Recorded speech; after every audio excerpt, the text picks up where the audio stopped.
Hello once again, everybody, and thank you for joining me here on this Thursday, November 12th edition of ATS Radio. I'm your host, Adam Burke. I'll be joined today by professional bettor and handicapper Brad Powers from BradPowersSports.com. We'll talk all kinds of stuff about Week 11 of the college football season, and we'll do some talk about Week 10 of the NFL season as well. I'll talk more about the NFL tomorrow on my Circus Sports Millions segment, but for this week, or for this show, I should say, we will do college football and the NFL here with Brad. We're doing lots of college football and NFL over at ATS.io. We encourage you to check out all of the picks and predictions articles from our very solid and skilled group of writers.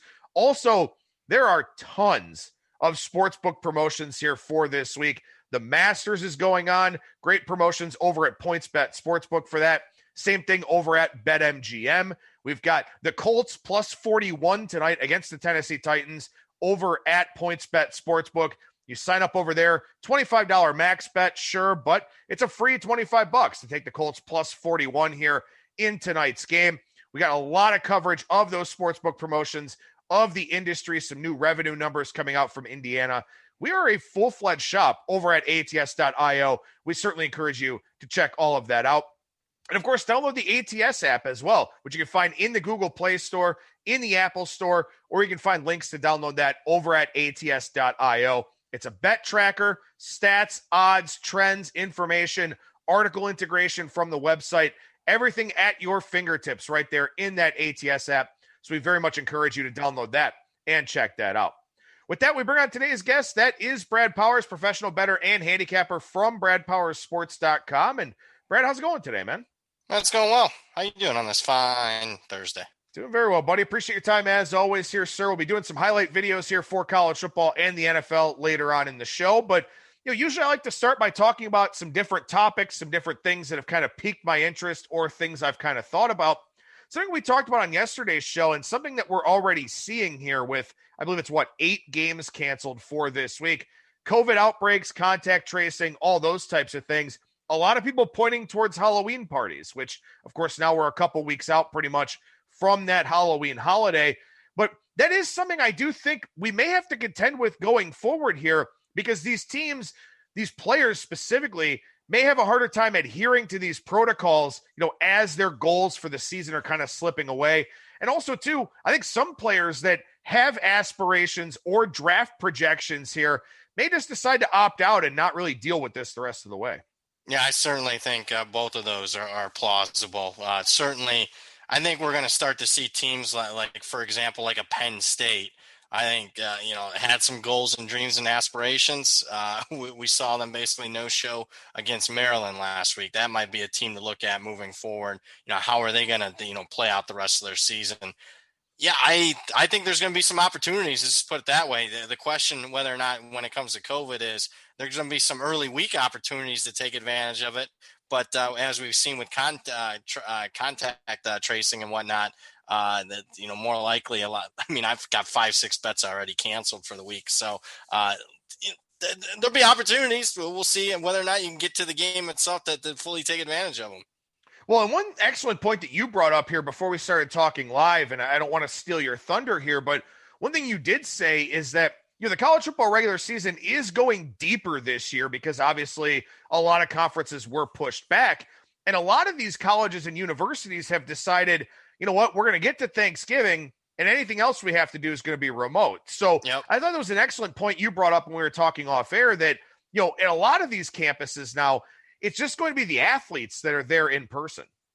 Yeah, so I think this is going to be an issue for the next couple of weeks. But if you're asking me if we're still dealing with a lot of these COVID issues in December, I'm going to be skeptical because I think a majority, like you just mentioned, of these schools, once kids go home for Thanksgiving, they're not coming back. Whether the semester is over at that point or not, it looks like mainly remote learning or the semester's just done. So, I mean, that's an opportunity for the football players just to be on campus. And while we saw some cases in the summer with some football teams, I'm guessing we won't see too much moving forward. If it's just a football team practicing, nobody else to party with other than your teammates, with nobody there on campus, I think it won't be that big of an issue. And I would say teams that are in the mix, that are having a good season, or they're racing towards the playoffs or a conference championship, I mean, they're going to be locked in. So which is good because, on one hand, I like the price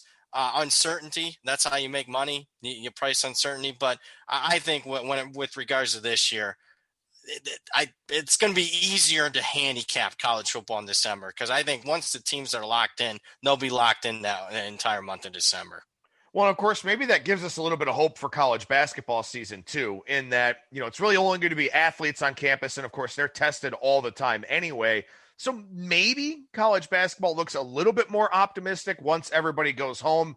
But, obviously college basketball still tons of logistics to try and work out with that. Yep. But to your point about the semester, likely just ending at Thanksgiving as opposed to coming back, taking finals and stuff like that, we're going to have some players that will be academically ineligible. That will be something that comes out right after the holiday break.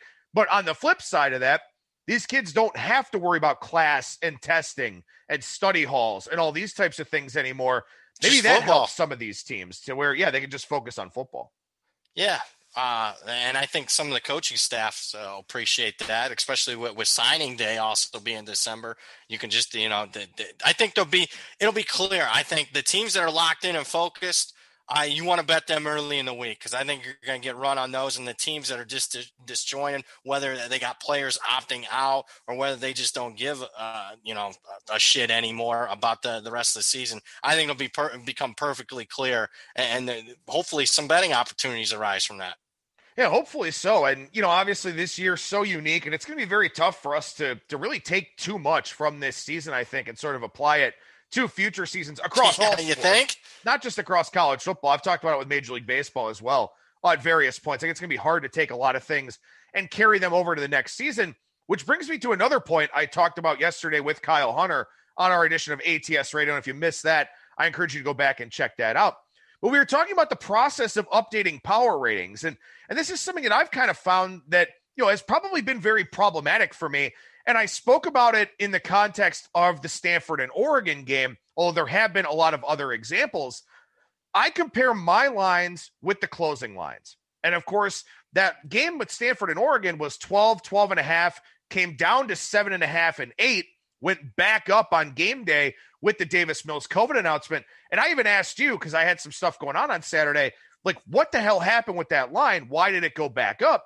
And you told me, Stanford had COVID issues at quarterback position. And, this year, because we've seen so many significant game day moves, or we've seen these COVID things kind of come to light, comparing with the closing line maybe is kind of misleading in some ways. And maybe that's why some of my power ratings have been off to the degree that they have. And it makes me wonder if this is unique to COVID with all of this one-sided runaway game day money that the books can't adjust to and the market can't settle in with, or if maybe we're just seeing a lot more game day money, whether it's nationally with legalized sports betting or just sharp money saying, you know what, I want to make sure I have a clear picture before I jump in. Great point. A lot to dive in there. I think it's all the above, to be honest with you. I mean, we're seeing some significant news happening on game days. And look, you always would get significant news, late injury news, but we're just seeing a lot more of it. We're also seeing a lot more public money coming in. I mean, we're seeing line moves where people are playing bad numbers. To me, I mean, it's almost like steam chasing. I think a lot of the moves that are made on Thursday, as we're taping this is where the limits start really getting opened up. The Thursday and Friday moves, to me, are really sharp. Saturday, I see a lot more moves, but a lot of it's chasing numbers that they could have had already, or it's strictly the COVID stuff. So all the above, I mean, how am I trading this year? It's kind of a one-off. I mean, there's been some opportunities where you can maybe have a clear aspect of what position groups are worth. Air Force went down 30, 40 guys, line moves a touchdown. They crushed Navy. Quarterback still means a lot. I mean, that has been significant for me moving forward. What's Nick Saban worth? We found that out in the marketplace in a big game. So there has been some things, we've always wondered, how much is a great head coach worth? How much is a position group worth and whatnot? We're at least getting some answers in that regard, but everything else, I would say, I need next year. I need a full kind of normal year to see with legalization with 20 some states, how much is the public impacting the market on game days? Is there opportunities to fade that as you get closer to the closing number? We're not going to get a clear picture until you and I are talking 1 year, from now. Hopefully we get that opportunity. Well, and like I said, I mean, we've even seen the runaway train money at a couple of points this week, and one of them being that Miami of Ohio Buffalo game on Tuesday night, where I didn't understand that line move at all. I didn't either, nothing man. About that line move that I was able to comprehend. And I'm sitting there as this line's going down on Tuesday, furiously scrolling Twitter. Is there COVID with Buffalo? What the hell is going on with the Bulls? Is there something going on that I don't know about? Something like that. Ultimately, I wind up taking Buffalo at 7, and of course, they cover the number easily. But from an adjustment standpoint, once I make my adjustments for the week, I don't know how to handle that situation because the closing line is way off from my line. I think my line was 13.5. It closed, 7.5 out there. And that money was dead wrong. Buffalo was the right side all game long. So from an adjustment standpoint, I don't really know what to do with that because I don't know if there would have been Buffalo buyback to pull it back to 8, 8.5, 9, if there had been time for that to take place. So I'm finding myself being more confused than anything here this year, and that's not a good position to be in as a sports bettor because your goal, what you try to do before every game, is isolate the variables that matter the most to you, try to handicap as much variance as possible to get an expectation that you believe in. And this year, it seems like it's harder to find those expectations. Absolutely. And you worry when lines move against you, you always worry about that. But I think this year more than ever, I worry about it. Why? Does somebody know something I don't with regards to COVID? Because we don't have a standardized injury report in college football where, here's the facts. This guy's out. This guy's hurt. This guy has COVID. You don't know. So when I saw that Buffalo move, I was with you. I thought, man, Buffalo's going to have multiple players out. My number's 13, very similar to what you had. Buffalo was, won and covered. And what I didn't understand, everybody bet on Buffalo the week prior. Everyone bet against Miami of Ohio the week prior. So to me, I got frozen in that I thought it had to be COVID for Buffalo because I thought money would come only in.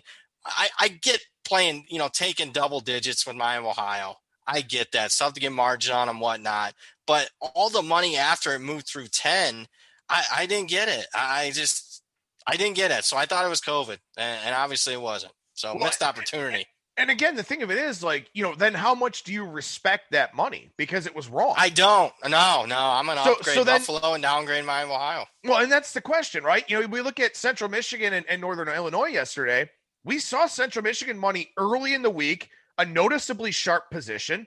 And on game day, NIU money comes back. And the game closes, 5.5, 6.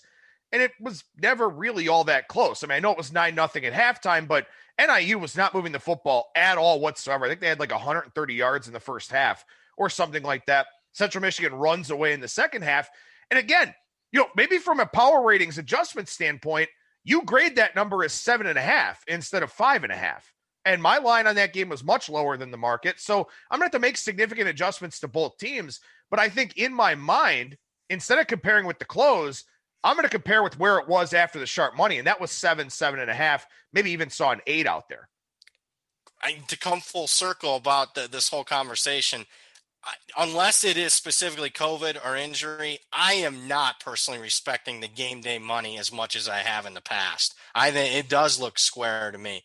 And if we're just talking about Saturday games, I am respecting the money I see on Thursday and Friday much more than what I see on Saturday, with the exception of injury and COVID, because I don't understand a lot of the game day money. And you have a great theory on it. Hey, just more, the public's betting more now. They have more of a market influence than ever before. And obviously, I don't necessarily think you can win long-term betting on the public side. Yeah, I don't know if it's I don't know if this is the right way to put it. I don't know if it's a paradigm shift or something like that. But maybe has it gotten to the point, and we all know that these are all copycat books. They all move at the same time. They move on air. They move based on what other books are doing, stuff like that. Is it a scenario where, because there's additional public access, and to the degree with which there's public access, are we sort of getting to the point where the sports books are going to protect their exposure more against the volume side as opposed to the sharp side? They want to line up and be with the sharp money. And I don't know if maybe that's the case, if it's some sort of philosophical difference or something like that. But Ohio's back in legislative session. They're going to talk about sports betting. All these states are dirt ass broke. We're talking about maybe 30 states by the next football season, maybe even higher than that. So I don't know if it is this paradigm shift, and that's what these game day moves are all about. I don't know. Maybe I have to find contacts on the other side of the counter and sort of ask them about it. But just as an observer and as somebody whose favorite part of this business has always and will forever be watching the market and trying to understand and analyze what's happening there seems to be a shift of some kind that I think could be impactful, for the foreseeable future. So I got another theory that, and I don't have anything to back it up, but other than my own personal betting, I'm not making a lot of pre-flop bets on Fridays and Saturdays this year. I am happy with what I got down earlier in the week, or Thursday limits to open up a little bit. I am happy with a lot of what I bet early in the week. And I'm not doing a lot of pre-flop stuff. What I'm waiting for is the games to actually play and doing a lot more in-game. So I think a lot of sharper bettors maybe aren't betting as much as they did in the past on Fridays and Saturdays. They're happy with their pre-flop bets from earlier in the week, and they're just waiting to, get at the real value on game day, that being in-game live betting. That's an excellent point, especially because, again, we've had several games here in college football this year, and even some in the NFL as well, where, like I said, it's been that runaway train, one-way money. And generally speaking, we've seen buyback. And this year, we're not seeing as much buyback. And usually you get that buyback from sharper money that's like, this has moved into a range where I'm going to play it now. You don't see a whole lot of public buyback because a lot of times the public mentality is everyone's going to be on that same side. So I don't know. I mean, and again, maybe this is just all COVID related. Maybe this is just the nature of the beast for this year. But these are things that, we're going to have to figure out going forward here. And as people who, are more respected for their opinions in this business, you, me, the other guests on the show, the other people on the podcasts that are out there, it's something that we need to figure out because people are kind of looking to us for those answers. So it is something that I have, obviously, as we've spent a lot of time on this already today. It is something that I have been thinking a lot about, and I don't have a concrete answer. Like you, I have some theories, I have some ideas, maybe nothing to specifically back them up from people on the other side of the counter, but everything feels different. And it's easy to say that, and it's a simplified thought with COVID and 2020 and how effed up this year's been altogether, but something is just different about this betting market, in 2020. And I don't know if it changes going forward or not. We'll find out. Ask me in a year, buddy. 2021, we'll have more answers. I don't know if we'll have the answer, but we'll definitely have a lot more answers. Yeah, I think so too. As long as we're not still dealing with, the COVID stuff. Man, if this is still a thing, 9-10 months from now, yeah. Yeah, you and me are... I don't think we'll have a very positive podcast. Let's just put it that way. No, I don't think so either. All right, well, let's see if we can have a positive podcast here with some picks as we kind of jump around the card here a little bit, look at a handful of different games, stuff like that. Tonight's game, for our day of listeners, Colorado State, Boise State. Boise State playing its third game in 13 days. We know they have situations at the quarterback position. We'll see who winds up actually getting the start tonight. But they're still laying 14 against Colorado State here in this one. And, of course, Boise's done okay in that favorite role. I think they've covered 8 straight, I want to say, as a double-digit favorite, something like that. 61.5 the total for this one. Yeah, I didn't take much of a position here, pre-flop or anything. I guess you could talk me into maybe some under, and it really depends on the quarterback position for Boise State. And maybe they're a little bit more conservative. depending on who's lining up behind center there. Although, you looked at the third string guy came in and threw a couple touchdown passes late against BYU to get that one over the total. I could see them relatively run the football, don't turn it over, shut down Colorado State's offense. If you're waiting till game day to bet this one, you can maybe talk me into under 61. I put it right at 14. That's my power rating. That's what my prediction on the game. So, I'd lay 13.5. I'd take 14.5. Yeah, just to clarify, I want to make sure I look this up. I did mention this in my situational tips and betting trends piece over at ATS.io for this week. Boise State has covered 8 in a row as a home favorite of 14 or more after not covering the previous 8. So, we kind of, I remember that being a discussion. I want to say maybe 2 years ago, something like that. If we were overvaluing the home field advantage on the Smurf turf because Boise State was just not covering big numbers at home. Well, they're back to doing it now. So we'll see if they wind up doing it here in this Thursday night game. As far as Friday goes here, Brad, FAU and FIU, this one's still on the board for now. We'll see if they wind up playing it. COVID has been an issue for both of these teams. Iowa, Minnesota, Iowa 3.5-point favorite, total 58. East Carolina, Cincinnati 27.5, 55.5 the total there. Any thoughts on those 3 games before we move on to Saturday? I didn't have, again, and I'm not afraid to bet. Let me put this out. I'm making like 30 bets a week on Sunday. Again, I didn't have a lot of stuff that I attacked immediately. I think, certainly would have loved to play Iowa at 2.5 or 3. Now that's crossed through 3. I think Iowa's very underrated, but I also liked what I saw from Minnesota last week against Illinois. So I think that's a really good game. We're going to find out a lot about both teams. I think the loser of that game is going to be most likely out of it, would not be interested in playing on them the rest of the season. I think the winner grabs a lot of momentum. So I'm just looking for future opportunities with that Iowa, Minnesota, FAU, FIU. I guess I would lean FAU there. And then the game where I could talk myself into bet, and I'm anxious to see if game day money impacts it. I'm hoping that a lot of people want to bet on Cincinnati and push that to maybe 28.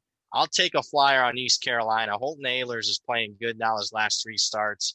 And keep in mind, Cincinnati has a huge game against UCF on deck. I know Cincinnati's been dominant the last 3 games. I just think it's a bad spot for them. I'm going to wait for the game day money and hopefully have a ECU ticket. Yeah, I think that's a sharp thought too, especially because, I think that something that gets kind of overlooked, and I know people have sort of talked about this with regards to BYU, and I poked holes in BYU last week and paid the price in that game. Oh, I did too. But it's really hard to continuously meet expectation when you're a big favorite. To keep going out there and covering numbers and blowing teams out is not an easy thing to do because these kids are human, man. That focus level of going out there, I don't know if these kids look at the spreads or not, but Cincinnati's players know they're supposed to kick ECU's ass. They're supposed to win that game by significant margin. And sometimes the hardest thing to do is win by margin when you're supposed to. And as you mentioned, they got a big game coming up here against UCF. So, that's one where I think your mind is in the right spot there. And of course, too, it doesn't hurt to have a spread that's half of the total. Yeah. So correlation there, obviously, I don't even think that sometimes they allow you to do it. But the problem is, though, I kind of like ECU's backdoor potential with Holton Ahlers. Their defense isn't as good. What I'm expecting them to get some scoring late. And if you remember, last year's game was actually one of the better group of 5 games I watched all year. ECU blew a big lead. Cincinnati had to kick a field goal in the last play of the game to beat ECU as like a 3-touchdown favorite. I just think that they'll have some success, and maybe even late. If Cincinnati gets out in front, maybe they take their eye off the ball just a little bit. We'll see. It is tough because Cincinnati's been so consistently dominant here the last 3 weeks. I'm just counting on them not to be. Well, and here's a question. I think Tulsa is kind of a poorer man's version of Cincinnati. They're a team that you should have won that game. Didn't bring it up. They were screwed. Should have won the game. And not once. Anybody can have a bad call, but when it goes to replay multiple times and they come back with the wrong call after multiple times at replay, that was a screw job. And that's a spot too. And this is an important thing to talk about going forward because we talked about all the COVID concerns and this and that. This is a good time of the year for coaching to really come into play. And I think Mike Houston's a good head coach. And I think East Carolina is a team that's trying to build some sort of identity here, which they haven't had since Ruffin McNeil was unceremoniously fired for God knows what reason. ECU, I think Mike Houston can have this team ready to go in a game like this. Can say, look, we almost pulled a big upset last time. Yeah, we're pissed off about it. Yeah, we're upset about how it played out. Let's go out there and try to get another one. And that's the thing. Some teams that have poor coaches that are in these massive underdog roles, maybe they roll over and die. And maybe East Carolina does in this game. I don't know. But to me, I think I'm going to put my trust in a guy like Mike Houston that his team's going to show up here. Yeah, I'm hoping that's the case. Although last week left a little bit to be desired. I mean, Tulane put it on them in what was supposed to be a competitive point spread there. They took one on the chin a little bit. So there is a little bit of concern. And that's, I'll tell you, the market's so efficient. I mean, the problem with knowing a lot is, the paralysis by overanalysis. I mean, if you know a lot about most teams, you can poke holes through any pick pretty much.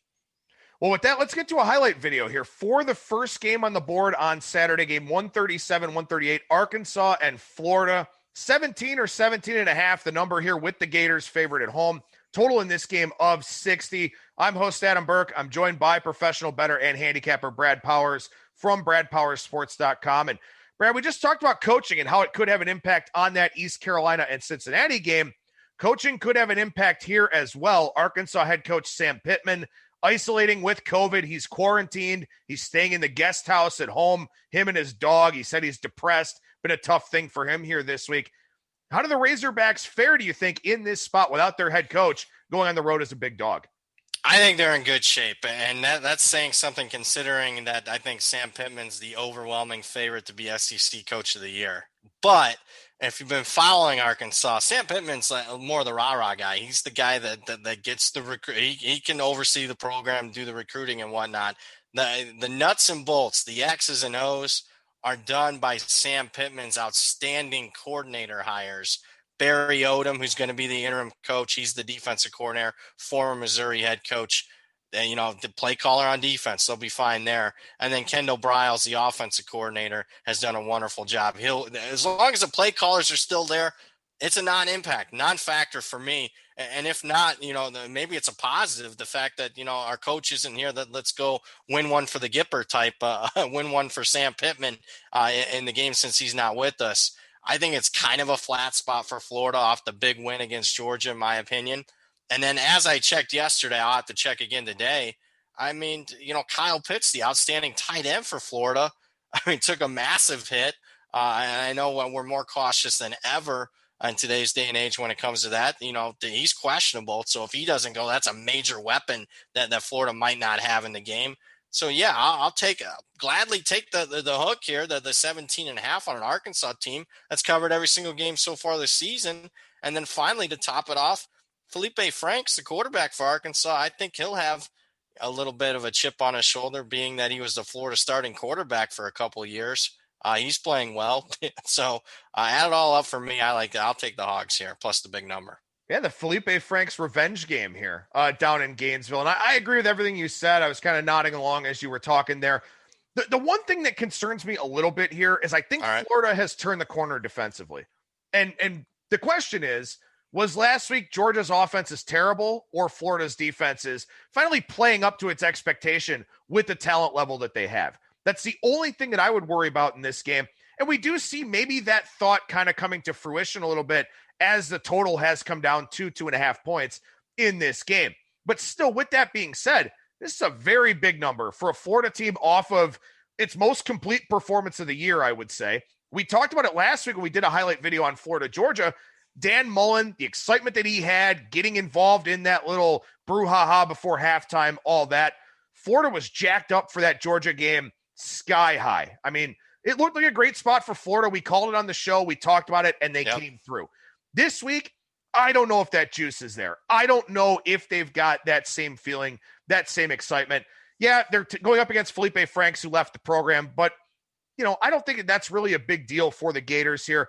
They want to win this game and get out because they've got their sights on something much, much larger at this point in time, probably a date with Alabama in the SEC championship game. I don't think they're worried about winning this game by margin. If they do it, so be it. They're a very good team with a high ceiling and a high upside. I just don't think they're going to be able to do it. So I agree with you here. I think Arkansas plus 17.5, if you can find it, or 17 is a pretty good look here. Yeah, and one final thing.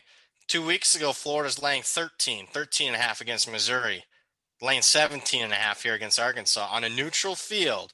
If Missouri is -4 against Arkansas, who are you betting? I have a big bet on Arkansas. I agree. Definitely agree with that thought. Great thoughts here. Once again, from professional bettor and handicapper Brad Powers. I'm host Adam Burke, who you can hear every Monday through Friday on ATS Radio. Make sure you subscribe and download the podcasts from Spreaker, Spotify, Stitcher, iTunes, Google Podcasts, SoundCloud, iHeartRadio, all the places where you can hear our fine podcast. All right, so we'll jump down around the board here a little bit. We'll do another highlight video here in a few minutes, but trying to find games we didn't touch on yesterday. Florida State and NC State, I think, is kind of interesting with North Carolina State now up to 10. Major turmoil here for the Florida State program. James Blackman's transferring. Jordan Travis is hurt. Top wide receiver's gone. Mike Norvell didn't make a great first impression to begin with. Is Florida State one of those teams? You talked about Penn State being one. Is Florida State one of those teams you think just kind of rolls over here the rest of the way? Market Street in that way. I mean, in a perfect, if the teams were going to be healthy, like Florida State, and their head was going to be on straight, I mean, the line here is probably NC State 4 or so. So it's certainly being reflected in the marketplace. Yeah, I could only bet NC State here. I mean, it's either you either got, a 50-50 bet, flip of the coin here, or you got a really good bet with NC State, the fact that Florida State's just going to roll over for the rest of the season. So, if you're looking to bet the game, I know you're not taking the best of the number at this point, but NC State would be the only way I could bet that game after the news broke yesterday. I'm going to open you up to get chirped some more because you get chirped a lot on social media for your alleged hatred of Notre Dame, despite being a lifelong Notre Dame fan. 13.5 looks like a tough number here coming off of beating Clemson in double overtime. Yeah, I mean, I even I'll say this. I lost more money on the Notre Dame Clemson game than any game in the history of my betting career. The way that it wasn't You were live betting Clemson too. I live bet Clemson like you wouldn't believe. And here's the thing, the way it played out, I mean, Clemson gets a first down. I win every ticket. Pre-flop, in-game. It doesn't, halftime, I bet Clemson -6.5. I mean, during the game, I was getting Clemson just, at pick plus 3.5, plus 6.5. I had all those tickets, and there wasn't a big room for opportunity to play back on Notre Dame. To be honest, there was a little bit of a window there when it was going to overtime, and then what happened? Clemson scores on basically their first play of overtime, so I'm still feeling pretty good at that point. So much Clemson exposure pre-flop, doubled and tripled the Clemson exposure during the game. And if they get one first down with a minute and a half left or 2 minutes left, I mean, I go from winning every single ticket to, somehow them losing by 7 in overtime. I lost every single ticket, even plus 6.5, -6.5 second half, because overtime counts in those. I lost every ticket. So that was a 5-figure swing for me. So that one hurt. But with that being said, I turned right around on Sunday and took Boston College plus 16. I still would take them plus 13.5. It's a horrific spot for the Irish after the number one, after beating number one. On top of it, it's BC. If you're not familiar with it, they call it the Red Bandana game, where they honor that 9/11 hero. If you haven't seen the story, look it up. Have a box of tissues by you. It's pretty sad. One of the heroes of 9/11 was a BC grad, and they honor him. And BC has done this Red Bandana game for the last 6-7 years. They have beaten USC, Florida State, Miami, so they really kick it up a notch. I take Boston College. I mean, I was impressed with Notre Dame. They crushed me, but I'm not afraid to fade them again here. Yeah, and not only that, seems like Clemson and Notre Dame are on a crash course again in what should be the ACC championship game. And there's going to be a lot of significant money on Clemson in that one. And I think that they're going to be the right side in that game too. Yep. It'll be Yeah. They will It'll be adjust. bad. They will probably have Trevor Lawrence back. They adjusted during the first half. That's what I'm saying. I mean, of course, Notre Dame exceeded expectations early on. Of course, I was stunned that they came out and started punching Clemson in the mouth. But it was, Clemson, when they scored the touchdown to go up 7, was on a 23-3 run. You saw Venables make some adjustments. So the game, other than Notre Dame exceeding expectations a little bit, was still playing out exactly how I thought it would. And all of a sudden, Notre Dame gets that 91-yard drive, boom, bang, they somehow win in double overtime. And, I got a bunch of losing tickets, but it's not like I went and adjusted my Notre Dame power rating. Hey, they beat number 1. Let's, jack them up 3 points. Didn't happen. So, Clemson, I think, will be the right side. And I'll probably fade Notre Dame again. Well, I mean, we'll see. Maybe I'm glutton for punishment. I mean, again, if we run that game back, it's still probably Clemson -4.5, -5. And if Lawrence is there, it's 12 or 13 or, probably what it'll be if they meet again. So Clemson will be laying double digits. Yeah. And I think more importantly, because, DJ Uyunglele played really well. The big thing was the 3 defensive starters out for Clemson. And Notre Dame certainly dominated the line of scrimmage. So that would be the positive. If you want to play Notre Dame again, hey, look, line of scrimmage, Notre Dame controlled both sides. That would be the worry I would have taking Clemson again in the next matchup. All right, we'll stay in the ACC here. We'll move down one spot. Game we didn't talk about yesterday. Wake Forest and North Carolina. And, I significantly upgraded Wake Forest. I think it was 2 weeks ago in my power ratings, just based on their body of work, based on the fact they've exceeded expectations. We talked about it here on the show as well. 13.5 here in a game that looks like an offensive shootout. Can Sam Hartman and Wake Forest keep up with Sam Howell and the Tar Heel offense? If North Carolina plays their A game, they crush Wake Forest. The problem is, can I trust on North Carolina playing their A game all the time, especially since they're off an A game performance against Duke. They've just been Jekyll and Hyde. They've lost a couple of games they had no business losing against Florida State and against Virginia. I got North Carolina number 11 in my power ratings, so I think they're a borderline top 10 team. But this is right near my number. I got it at 13. I highly respect Dave Clawson and Wake Forest, especially coming off a bye. No pre-flop bet for me. What's your North Carolina Notre Dame line? Ooh, counting that it's going to be played in North Carolina. Yeah. Notre Dame maybe like 3. Does Notre Dame lose that game? Man, that feels like a total landmine to me. It depends on what happens the BC game. Okay. They both will have a bye prior. It's a Friday night after Thanksgiving. Yeah, that's going to be a big game. And again, the way the schedule's lining up, I'm just like, fade Notre Dame. It's just, I'll probably, if it's more than 3, if Notre Dame's favored by more than 3, I'll probably have North Carolina. Well, if you're going to be the captain, you might as well go down with the ship. I know, man. SS Damn. fade Notre Dame.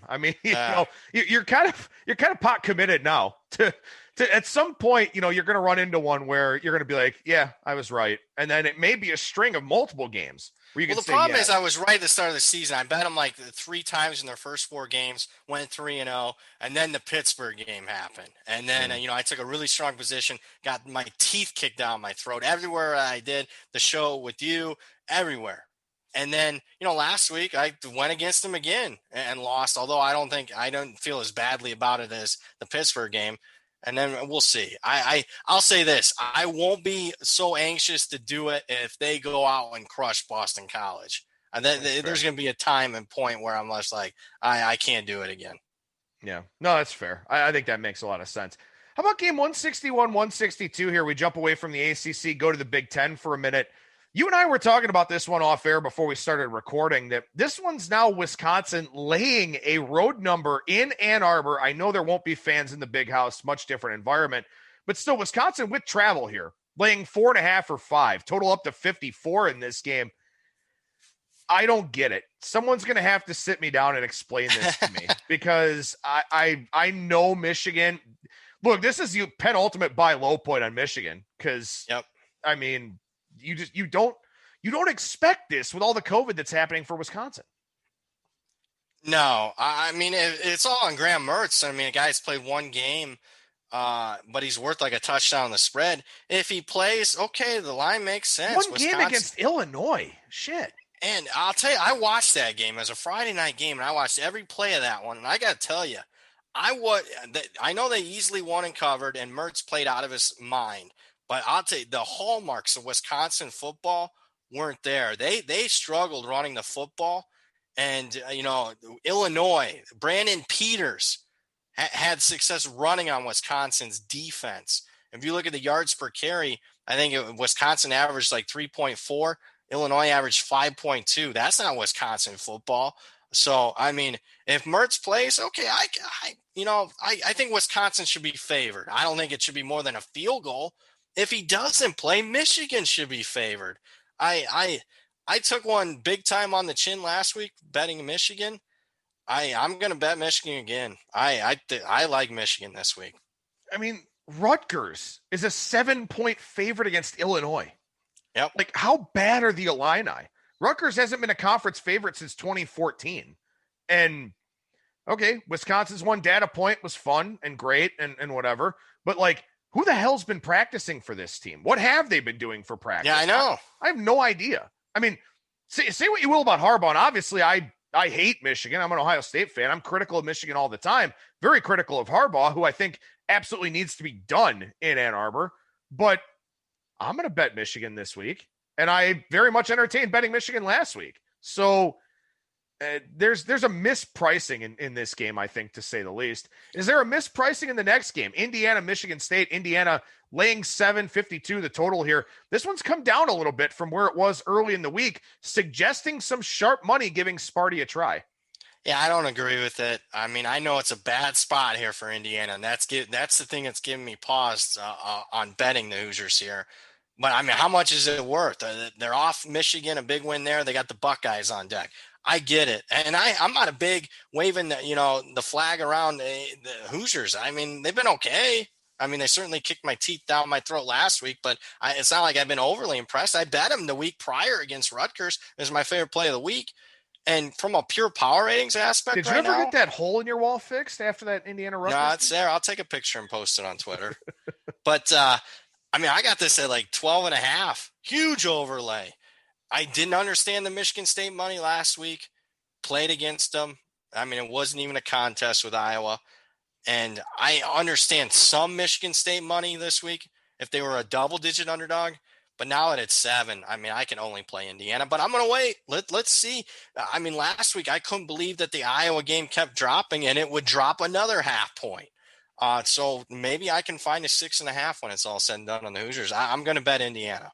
Yeah, my line's 9 on this one. So I'm I don't know if I'm higher on Michigan State or lower on Indiana, but it's one of the two here for us. And of course, we'll see how that one plays out. We talked a lot about the Pac-12 games yesterday on the show, so I want to skip over those, hit on some of the games we didn't really discuss here. Let's go to the Fun Belt. 183, 184, Georgia State, Appalachian State, 16 the number here for App State.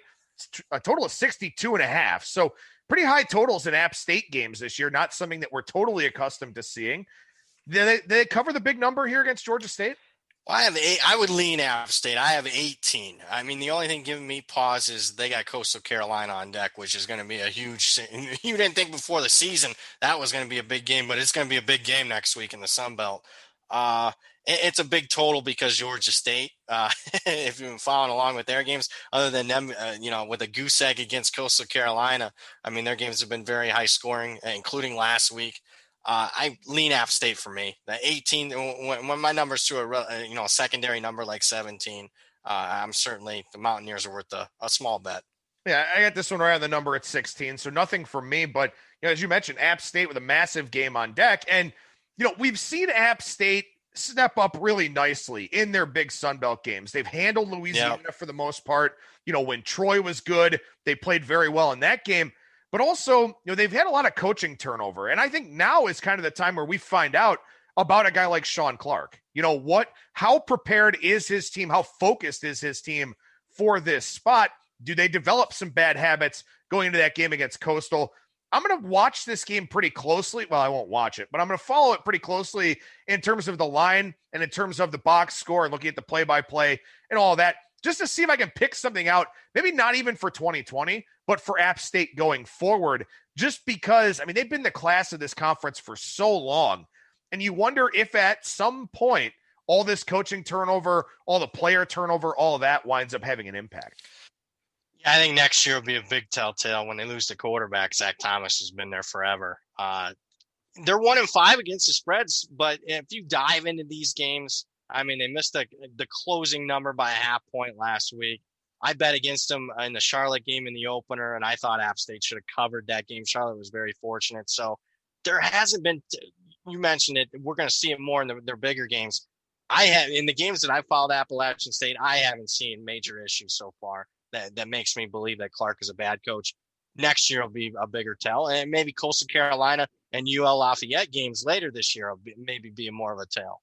That's a good point. That's an excellent point. Again, we're looking for signs, things that, we can kind of pick up on and see, what sort of happens as we go forward here. I guess I'll backtrack a game really quickly. 181-182 is Fresno State and Utah State. Fresno State laying 10. Utah State fires Gary Anderson, and the boosters really pushed through the second tenure for Gary Anderson after Matt Wells went to Lubbock. I thought it was a mistake. You thought it was a mistake. Yep. Pretty much everybody I talked to thought it was a mistake. And Gary Anderson has caused this Utah State program to regress. The question here, with Frank Mayle taking over, did they get that one game bump that we usually see when a coach leaves, or is this team just that bad? I lean that way. Team could be just that bad. I mean, you don't often lose, a first-round draft pick at quarterback. So Jordan Love might have masked a lot of their issues here in the last couple of years, but I think they're worth a small bet at plus 10. My numbers only have an 8, although my numbers have been way higher on Utah State than the marketplace the last couple of weeks, but they have been a really, really bad football team. But Gary Anderson is such a negative. I mean, now this is the third time we've seen, programs just cut ties with them, and ridiculous. Wisconsin, you couldn't believe that he left because he was having success. Oregon State, he walks away in the middle of a season, and it's just nothing but unrest. So I think it is addition by subtraction. The question is how much of addition without Anderson there. I think when you sort of read back through everything that happened with Gary Anderson, the guy's just kind of a prick. At Wisconsin, he got upset with the athletic department because I think it was about admission requirements or something like that. They wouldn't lower them to the standards that he wanted, and good for them for that. I mean, I know that we all say that, most of these kids will go pro in something other than sport, and, they're called student athletes, not athlete students, but, a lot of programs kind of, bypass the academic requirements and stuff like that. Wisconsin wouldn't lower their standards. He got pissy and he left. Goes to Oregon State, as you mentioned, kind of leaves that program in a state of unrest. And then as I was reading about this, kind of thinking about my thought process here for Utah State this week, I saw that Gary Anderson basically told his team, nobody's allowed to opt out. Yeah. Nobody has that option. And I mean, the players aren't going to stand for that. So obviously they didn't want to play for this guy. So we'll see if things change here now that he's not the head man in charge. But, obviously Utah State might just be that bad at football. And maybe that winds up being the case here. One other game I want to ask you about, then we'll do a highlight video for the Pac-12 matchup between Colorado and Stanford. Hawaii and San Diego State, 191-192. Interesting one here because we talked about this last week. I think both of us were very impressed with what we had seen from San Diego State to this point. Then they lose at home to San Jose State when Nick Starkel got hurt, like the second play of the game. Yeah, Nick Nash, though, was I liked what I saw on film watching him last year, so I don't think that's a huge downgrade and proved to be, right. Although I had some San Diego State money pre-flop, so very surprised at that result. But with that being said, surprised at this line. I only got a 7.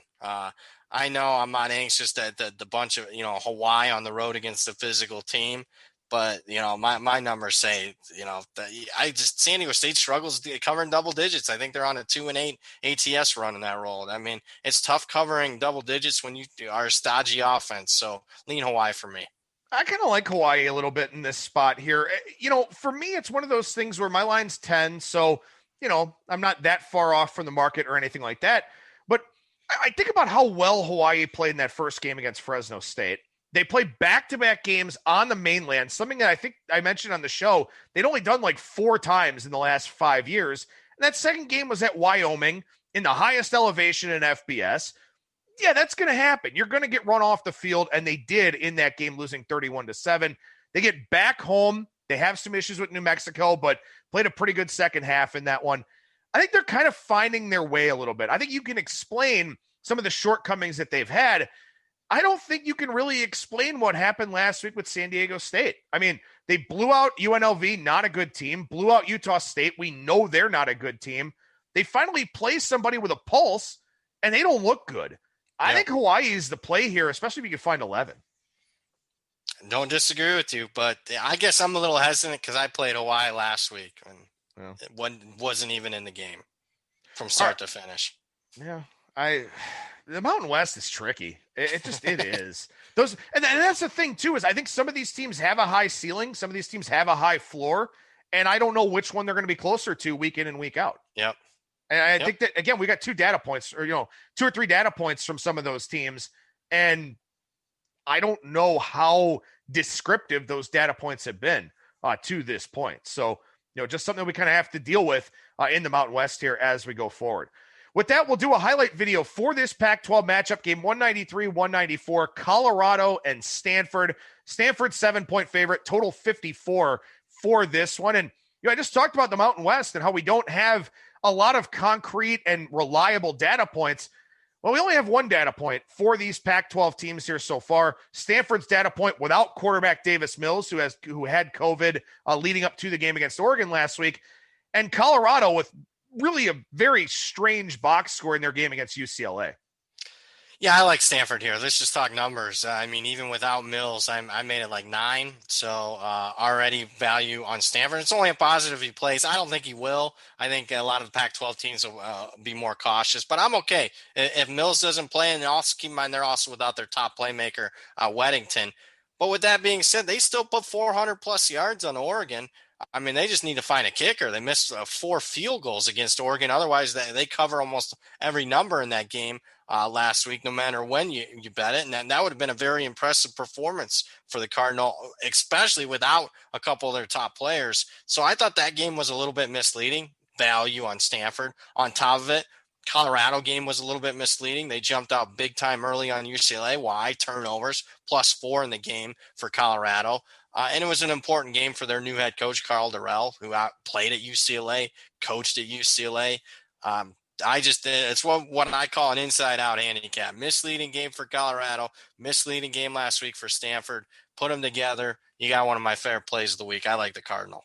Yeah, I like Stanford here too. My line's 12.5 if Mills plays. If he doesn't, probably in that 10 range. Still some value relative to the market number here of 7. I was on Colorado last week. I talked about it on the show. It was one of my favorite plays of the week, one of my biggest power ratings overlays.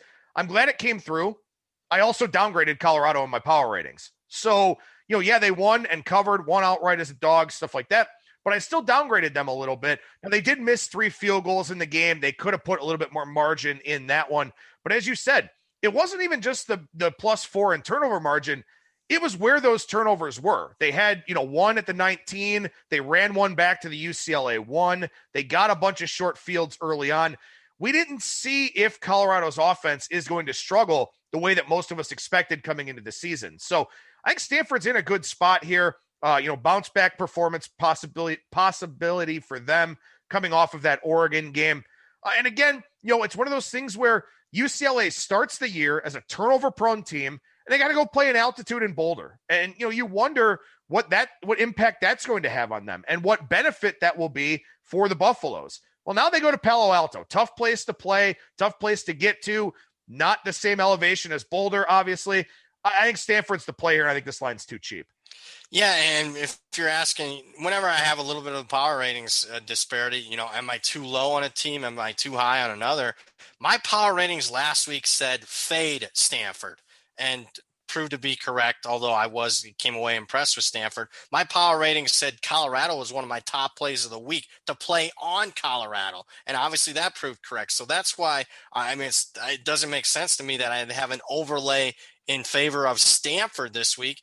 And I love the one thing I love as you get more and more data points, I can compare lines. Last week, UCLA was laying 6.5 at Colorado. And now we have Stanford laying, 6.5 at some points this week and 7 here at home against Colorado. I mean, that is saying that UCLA is a better team than Stanford on a neutral field. I'm taking the Cardinal against the Bruins, and I would have a big bet here. So you add all that. I know it's kind of confusing when you're comparing different teams and different lines, but that's where I find value, and I think there's significant value. I am talking myself into it, even doing this video. Stanford's probably my favorite play of the week. Yeah, I think so too. Stanford's definitely up near the top of the list for me this week as well. And we talk about a lot of our favorite games here on ATS Radio. You can subscribe, download on Spreaker, Stitcher, Spotify, iTunes, iHeartRadio, Google Podcasts, SoundCloud, Podbean, TuneIn, whatever else is out there. You're going to find ATS Radio on it. So make sure you subscribe to the full editions here and keep checking out these highlight videos on our ATS YouTube page. All right, so before we transition over to the NFL side of things here, we pretty much lost just about all of the SEC card for this week. Any other games that we didn't touch on that you want to reference or mention to the listeners? Ooh, no. No? It was a tough week. You know what? I'll mention one because, I guess, I like to get, I guess sometimes I like getting criticized, and maybe I'm glutton for punishment. I kind of want to fade Coastal Carolina, who everyone loves to bet week in and week out. And I love Coastal Carolina. They were 2 of my top plays of the week early in the season.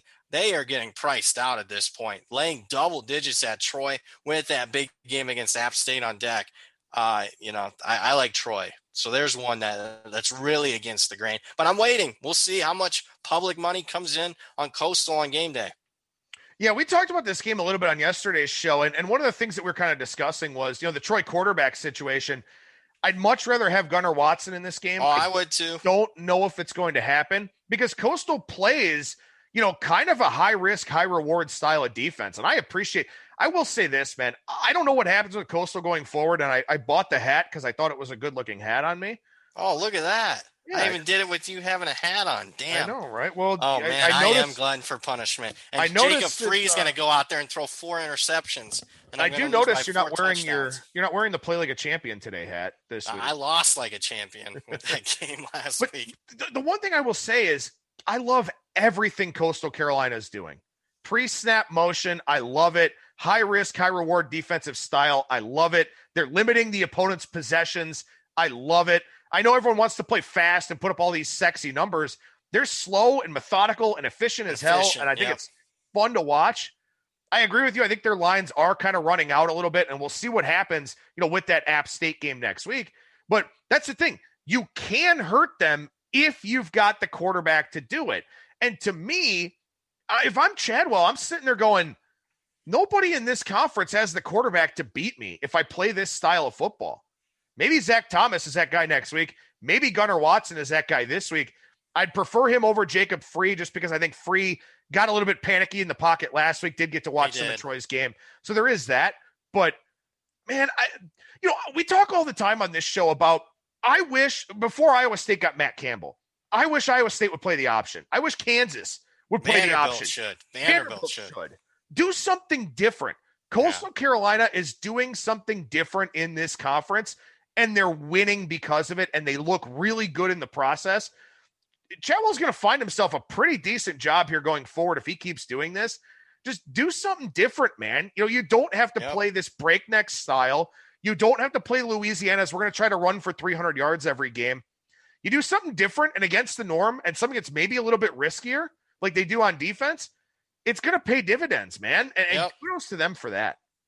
Yep. I love it. But I agree with you. I think this price is a little bit high this week. I will say that. Yeah, I haven't had huge overlays with their games. It started to get a little pricey last week, and you saw if you played them on game day, you pushed, maybe even one with South Alabama. Last week was kind of the first time, and then this week was the big time where, look, you can bet Coastal Carolina, but fully know well you are starting to pay a premium if you're wanting to back the Chanticleers. I agree. You really don't want to buy high in this business, and you're buying high. I mean, my number's 7 here, I think. So that's where I'm at. Yeah, and again, I mean, I hope Gunnar Watson plays, but seems like he probably won't. So yeah, you almost kind of talked me out with you. I didn't realize your hat was Coastal Carolina. You're making good points on Jacob Free. All right. Yeah, but at least he talked me out of it, but I still gave it out. But let's be honest here too. This is probably 13 at kickoff, right? Yeah, I mean, maybe. Can it get that high? I don't know, man. I don't know. It's they have a number next to their name. They're a ranked team. We just talked about public influence in the market at the top of the show. I mean, this kind of fits the bill as one where, Troy is an afterthought now in the Sun Belt. I still think they're a well-coached team. They recruited a pretty good level for that conference, but I think that they're an afterthought because, 2-3 years ago, Troy was a ranked team for a couple of weeks. Yep. Neil Brown's gone. Yeah. And I mean, Neil Brown's doing phenomenal at West Virginia, by the way, who we did a highlight video for TCU West Virginia yesterday, and both of us like West Virginia in that one. I think Troy, their athletic department is solid. They hire good coaches. They recruit well. I think they give these kids what they need to succeed. The basketball team is, kind of picked up a little bit at times here too. I won't get upset with somebody for betting Troy this week because I think it's probably a good, sell high spot on the Chanticleers. I think that's a very all right. All right. Any other games before we disappear? Nah, that's it, football? Man. Marshall, tough card, man. Marshall again, laying a monster. All right, I'll tell you. I bet Middle Tennessee, just playing numbers because I made it 21. Then I found out it's the 50-year anniversary of the plane crash, and Doc Holliday, the head coach, I think has always won and covered. I mean, it's an unbelievable number as far as whenever they honor the plane crash for Marshall. I don't want anything to do with it. I will completely get off that Middle Tennessee ticket. Yeah. I didn't realize that one. Yeah, that's. I'll go through it, but it's. He wins and covers every year when they honor the plane crash. Yeah, that makes sense. It's one of those big emotional. But I'm guessing your number's around 21. You want to play Middle Tennessee, right? No. All right. No, I am actually well above market on this game. No, I'm not. I'm 25.5. All right, then play Marshall, man. Lay it. Well, yeah, maybe. The thing of it is, I finally got Marshall to a point where my numbers aren't low on them. Like week in and week out, I've been low on Marshall numbers. I think last week I was 44.5 against you UMass. Won. Yeah, well, I don't know. It's been, that's another thing too. We've talked about this a little bit, and we can talk about it in future weeks here too as we go forward. I don't want to spend too much time belaboring the point, but like these teams in the group of 5 conferences that just look really good, their prices have been through the roof this year. Marshall, Coastal Carolina is now getting that way. No one else is playing. They're so much more high profile. Right. BYU's not a group of 5. They're an independent, but I still kind of put them in that group where I was never high enough on BYU's prices. I couldn't get there. But it's also a year where they wouldn't be as ranked as highly as they are, even if they were doing what they were doing. I mean, still other teams would have so many more data points. I think it's a combination of, hey, they're playing a bunch of games. They're looking impressive. They're winning and covering. That are highly ranked because the Big Ten's not playing. The Pac-12's not playing or whatnot. They're on TV. We see them every week. So I think that's why you're seeing it. Yeah, I think so too. All right, we transition over to the NFL side of things here for a minute. We will do a highlight video on Eagles and Giants here shortly. For the day of listeners here, Brad, real quick, Indianapolis and Tennessee. I'm not betting this game either way. I'm not betting side or total here.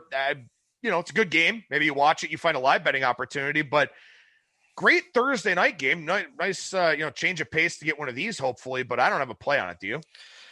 I took Indy in a teaser, but that was when you could have gotten them at +8 in a teaser. Now, I got nothing now at the current number. I agree with some of the Indy money. I think Tennessee's overrated, but also Tennessee, was very fortunate last week, certainly to get a cover against the Bears.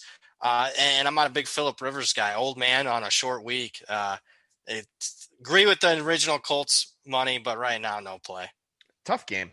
I think it's a good game to watch. Maybe you find something you can use next week, but I don't know if there's too much actionable in this game here today.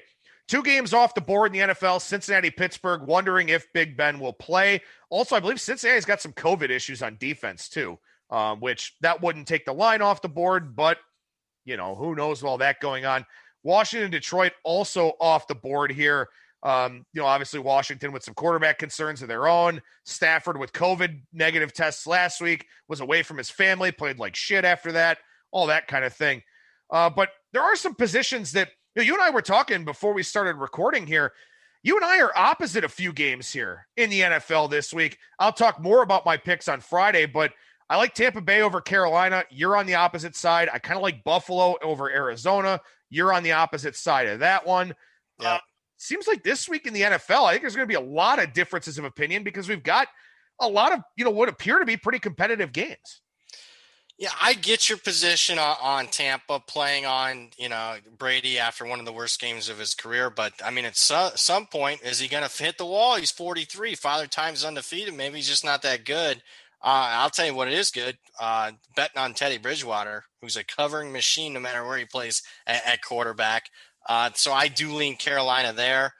I'm kind of surprised that you like Buffalo. I mean, they're +4 in turnovers last week, a huge win against Seattle. They're off to their best start since 1993. On the other side, Arizona should have won the game against Miami. I mean, the 100-plus yard advantage over the Dolphins. You had a long, defensive touchdown for Miami. That's an inside-out handicap for me. That one, dinner bet if you want to have it. I'll take the Cardinals. What number are we taking there? 2? 2? Yeah, let's do good. 2. 2's good. Look, I look at Buffalo, and I mean, their defense is not very good this year. And Matt Milano is now on IR, so he's not going to play. That's a big loss. Going up against a guy like Kyler Murray. I mean, he's probably, I would say he's a top 3 linebacker, top 5 linebacker in the AFC. So that is a big loss. The thing here is, I've loved what I've seen from Buffalo the last 2 weeks. They said, you know what, we can run on New England, so we're going to, and they did. And then last week I took Seattle. I was worried that Buffalo was going to say, well, we found this, and this in the running game, so let's keep going with this. Let's see where this goes. But Brian Daboll was smart enough to say, Seattle stops the run, and they're not going to stop us through the air. So they threw all game long, and it worked out for them. John Brown coming back makes Buffalo's offense significantly different because now not all the attention's on Diggs. Brown can stretch the field. You still have Beasley underneath. And now, apparently, they've found some semblance of a running game if they decide to use that here in this game against Arizona. So I just think Buffalo is a different team than what we saw when Josh Allen was struggling. And furthermore, too, if you look at the games where Buffalo's offense was really bad, weather was a massive factor. Weather will not be a factor in this game. So I like Buffalo here, +2, and hey, we got another dinner bet. Eventually we'll, I'll get to cash all these in. I'm going to have one of those like Brazilian steakhouse kind of spreads by the time we cash this in. There you go. We'll see. All right. Anything else in the NFL before we hit on that highlight game? Tough week, but we almost say that every week in the NFL. That's true. Yeah. The week we don't say it will be a surprise. Yeah, exactly. I some of the later games, I mean, I think maybe I'm getting glutton for punishment, but I think Miami's really overrated. I'll take the Chargers. I know they continually mess up in close game situations. Miami's got a significant coaching advantage here, but man, I just got to go off the statistical profile says the Chargers are the much better team than Miami. So I did take some Charger money, and I also took Chicago, and I hate Chicago this year. I think they're overrated. But, I mean, just because Minnesota beat Green Bay and Detroit, I mean, all of a sudden we're treating the Vikings like they're a legitimate playoff team. And I still think they got plenty of issues. Kirk Cousins in a primetime game, I don't think that's a good, especially Kirk Cousins against the Bears. I mean, they've lost 4 straight. I did take a little bit of Bears money there. And I believe the look-ahead forecast looks kind of iffy, which, at Soldier Field, that's never a fun thing. And obviously, again, we'll belabor this point, too. Weather, very important to be keeping an eye on here, as we get closer to winter, which, is unfortunately coming pretty soon. The thing about the Chargers and Miami game that kind of catches me off guard, I sort of have a slight lean to Miami on the side because of that coaching mismatch that you talked about. Fair enough. But the total for this game is very intriguing to me. The Chargers have given up a lot of points here lately. They've given up a ton of points over the last several weeks. Miami's defense is good, but we did see Arizona moving on them with quite a bit of ease last week. And this total is below the NFL average this year, around 50.5, the average total in the NFL, and it's going down. So I don't know, which side that benefits, but that total really stood out to me here because, again, it is below the average total in the NFL this year with a Chargers defense that's given up a lot of points and a Miami offense that if that's what we can expect from Tua going forward, looks, pretty robust, much like it did under Ryan Fitzpatrick. So that's what I'm kind of looking at, sort of, scratching my head a little bit. I'm not going to say I have a play on it, but it's an interesting total that sticks out like a sore thumb to me. So a lower scoring game to me says Miami. That's more Miami's wheelhouse. So maybe I should be a little bit more concerned about my Chargers position. I don't know. Maybe I'm overthinking it, just because that total is so much lower than what we've generally seen here across the NFL this year. But good game. The 5:00 window or the 4:00 window is fantastic. You can thank the Masters for it. Yep. So, oh yeah. You got a Masters play? Did you handicap the Masters? No, I did not. But I'll say this: why can't we have that more often in the NFL? Right. There's just no need to have 1 o'clock start times and 3, 4 o'clock start times. I get so tired of it. There needs to be a little bit more balance. I understand why they do it for TV purposes, but to me, for just overall viewing, entertainment, and enjoyment, at least shade another game or two each week to the late window. No, I agree. I definitely agree with that. And I'll have more thoughts, like I said, on Friday here with my Circa Sports Million picks and my breakdown on the picks and the leans that I like here for this week in the contest. With that, we'll do a highlight video here for game 259-260, the Eagles and the Giants in the NFC least. I'm host Adam Burke, joined by pro bettor and handicapper Brad Powers from bradpowersports.com. This number is pretty much 3.5 now at this point. You may find a 3, but you're paying $1.25 to take it. Total in this game, 44.5, has gone up a little bit as we've gone throughout the week here, Brad. But what's the starting point for your handicap here with Philadelphia and the Giants? I just think it's one of my favorite situational spots of the entire year. First off, I think it's a horrible spot for the Giants. They're playing their 10th straight week against a Philadelphia team that's, fresh coming off a bye. Also more pertinent to this particular game is the Giants are the sixth team in the last 31 years to play 5 straight games decided by 3 points or less. Sooner or later, I got it. You got a propensity to play a bunch of close games, and I've really liked what I've seen from the Giants. They play really hard, but you can't keep bringing in close games week after week after week, especially now that you're in a 10th straight week of playing. To me, that favors Philadelphia. 0.1, 0.2 Philadelphia. And then you just talk about the personnel that Philadelphia's got coming back, multiple starters. This is the healthiest Philadelphia has been since the start of the season. I think Philadelphia makes that playoff push. Obviously, they're already the favorite in the NFC East, but I think they start playing like they're the best team by far in the NFC East. What'd you call it, the least? I like Philly. Yeah, I like Philly here too. I give Joe Judge full marks. He's done a fantastic job with this Giants team. He's done a fantastic job really getting a bad team to buy in every single week and play really, really hard, because there were a lot of people kind of looking at this, especially after they, had that first game against Washington that they barely won.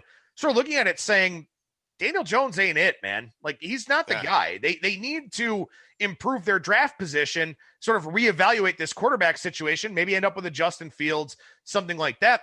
But the players haven't heard any of that noise. They've come out there and played really, really hard week in and week out. The problem is when you're not a good team and all you have is that effort level, like you said, at some point the gas tank is going to run on empty. And I think this could very well be the week where the gas tank runs on empty. It's a Philadelphia team, as you mentioned, coming off the bye, much healthier. I like Doug Peterson. I know people are going to say, well, he's 1-3 off the bye. Okay, he played New England last year, played a very good Dallas team the year before, blew out Dallas the year prior to that. And then the first time when he played off the bye, Carson Wentz started 3-0. They looked really good, hit the bye week, must have added something new to the playbook or something like that, and everything hit the skids for them. So I'm not really worried about that for Peterson. It's not a big sample size anyway. What I am worried about, what I am thinking about here is Philadelphia has a chance to basically win the division this week. Dallas is a mess. The Giants would fall another game behind. The Giants have already played Washington twice. Philadelphia can pretty much win the division this week. And I think they know that, and they're healthy coming off the bye to do it. And one more thing. The Giants last week, +5 in turnover margin against Washington and barely won the game.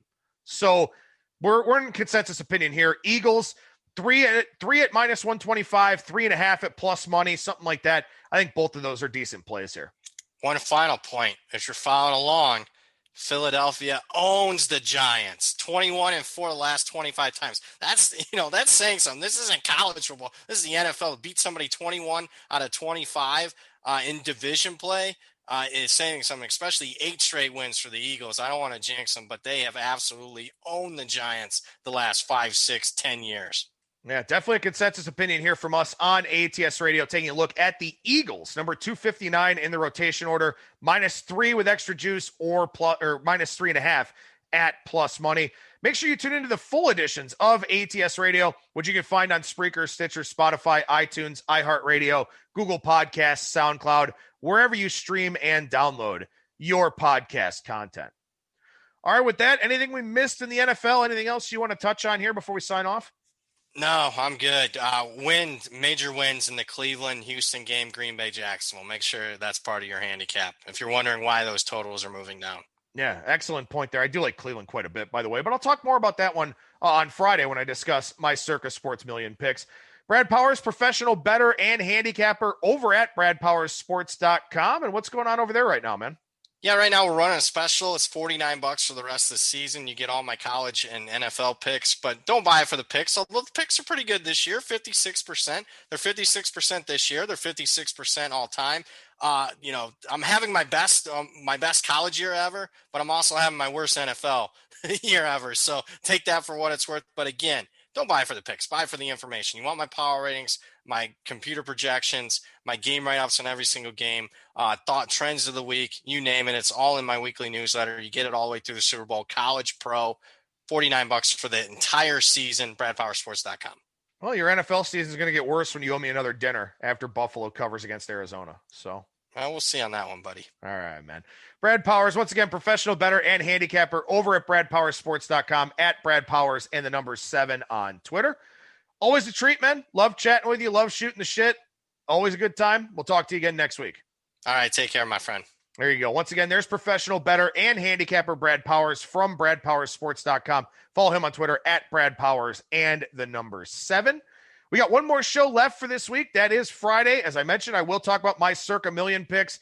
26, 18, and 1 on the season here in that contest so far.